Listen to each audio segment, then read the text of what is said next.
Bonjour, c'est Christian pour le blog de Best Buy. Aujourd'hui, je vais vous présenter le petit dernier de Google, le Pixel 4a. Pour ceux qui ne connaissent pas la ligne des pixels, dans le fond, il y a deux sortes de modèles. Il y a les Pixel 4 et 4XL qui sont les modèles haut de gamme et on a ici le Pixel 4a qui se veut un modèle un peu plus abordable. La grosse différence, dans le fond, c'est par rapport à sa grosseur. Alors, si on le compare ici à côté avec un Pixel XL, c'est quand même assez beaucoup plus petit. Par contre, moi, je vois ça pas nécessairement comme un désavantage parce que l'avantage, c'est que on a plus facilement accès à un peu tout de notre écran sans aucune difficulté. C'est plus facile de se rendre jusqu'aux icônes en haut ou de simplement tirer le haut comme ça. Moi, je trouve que ça a définitivement certains avantages non négligeables. Parmi les autres avantages qui sont quand même intéressants, on y retrouve un connecteur 3.5 mm pour les écouteurs.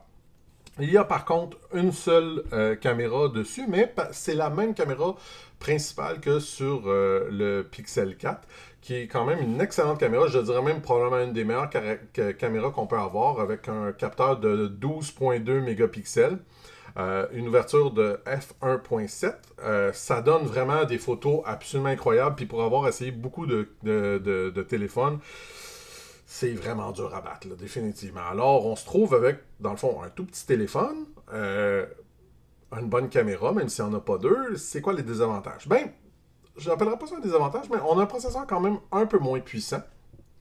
Mais à l'opposé de ça, puis la pile aussi est un peu moins grosse. Sauf que ce qui semble être un problème peut devenir un avantage. Parce que voyez-vous, si on se ramasse avec un processeur moins exigeant, ben, on se ramasse également avec une meilleure durée de vie pour ce qui est de notre pile. Fait que c'est vraiment pas rare où ce que je vais me ramasser, où ce qu'on est rendu à une journée et demie, puis mon téléphone est encore assez de charge pour qu'on puisse fonctionner correctement. Moi, je trouve ça absolument génial, puis c'était définitivement une des choses avec laquelle qu'on reprochait le plus au Pixel 4, parce que justement, lui, avait pas une très très bonne durée de vie. Lui, le Pixel 4a, c'est vraiment pas son problème.